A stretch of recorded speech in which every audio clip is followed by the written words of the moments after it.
Hello అండి. అందరూ ఎలా ఉన్నారు? ఏం చేస్తున్నారు? నేనైతే ఈరోజు మటన్తో ఒక 3 వెరైటీస్ చేస్తున్నాను. Mutton curry, liver fry and mutton fry. First అయితే మటన్ కర్రీకి యాజ్ యూజువల్ అండి ప్రాసెస్ అయితే సేమ్ అన్ని వీడియోస్లోనూ ఇదే చూపిస్తున్నాను. ఎందుకు ఈ మధ్య ఎక్కువ నాన్ వెజ్ కుక్ చేసుకుంటున్నాం తెలియకుండానే. మేము మామూలుగా అయితే అంత నాన్ వెజ్ ఏం తినము. ఈ ఆనియన్స్ ఫ్రై అయ్యే లోపల మసాలా ప్రిపేర్ చేసుకుంటున్నాను నేను.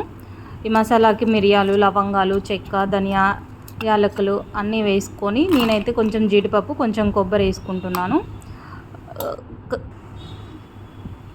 కొత్తిమీర అండ్ ఆనియన్ కూడా మిక్సీ పట్టుకుంటానండి. నేను పైన కొంచెం వేస్తాను అండ్ మసాలాలో కూడా కొంచెం వేస్తే టేస్ట్ డిఫరెంట్గా ఉంటుంది కాబట్టి వేస్తాను.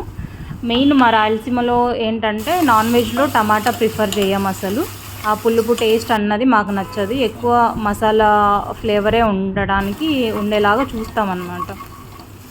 సో ఫస్ట్ కుక్ అవ్వగానే కారం, పసుపు వేసుకొని అది కూడా ఫ్రై అయిన తర్వాత ఈ మసాలాను కూడా కుక్ చేసుకోవాలి.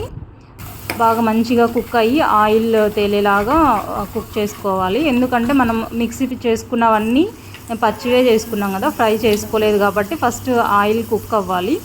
లేదంటే స్మెల్ కానీ టేస్ట్ కానీ కొంచెం డిఫరెంట్గా ఉంటుంది అన్నమాట. సో ఆ మసాలా బాగా కుక్ అయిన తర్వాతనే మటన్ వేసుకొని, మటన్లో వాటర్ ఎక్కువే పడుతుంది కదా, అది కుక్ అవ్వటానికి నేనైతే 2 full glasses ఆఫ్ వాటర్ వేసుకొని సాల్ట్ వేసుకొని ఒక 7 to 8 విజిల్స్ పట్టాయండి నాకైతే మంచి కుక్ అవ్వటానికి మటను.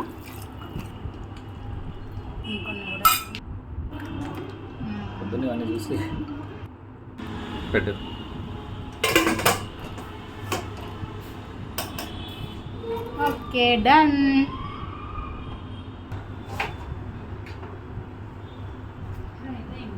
అండ్ గ్రేవీ కూడా చిక్కగానే వచ్చిందండి, అంత వాటర్స్గా ఏం రాలేదు. అండ్ నేను అందులో కాంబినేషన్గా బగారా రైస్ అంటారు ఇక్కడ తెలంగాణలో, అయితే మేమైతే పులావ్ అంటాము. సో దానికి కావాల్సినటువన్నీ బిర్యానీ స్పైసెస్ అన్నీ వేసుకున్న తర్వాత మనము మటన్ కర్రీ చేసుకున్నాం కదా, ఆ మసాలా కూడా ఇందులో వేసుకుంటాము. అదే మా స్పెషల్. సో దాన్ని పులావ్ అంటాము మేము అయితే. ఇక్కడైతే బగారా అంటారు, కొంతమంది బిర్యానీ రైస్ అని కూడా పిలుస్తారు.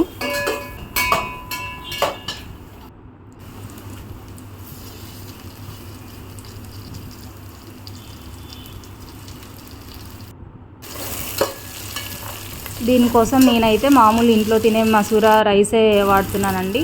ఇవి బిర్యానీ రైస్ అయితే వాడట్లేదు.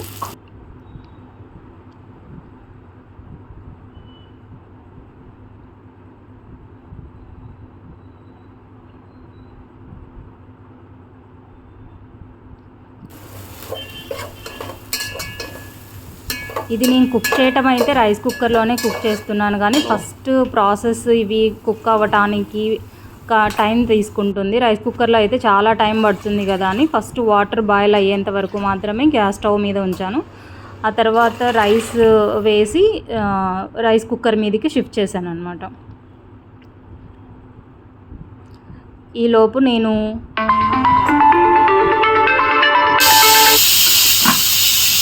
అలసంద వడలు కూడా ప్రిపేర్ చేస్తున్నాం కదా ఈరోజు. సో దానికి కావాల్సిన అలసందలు ఒక 3-4 అవర్స్, ఇంకా మోర్ దాన్ 4 అవర్స్ నానబెట్టుకున్న మంచిగా ఉంటాయండి.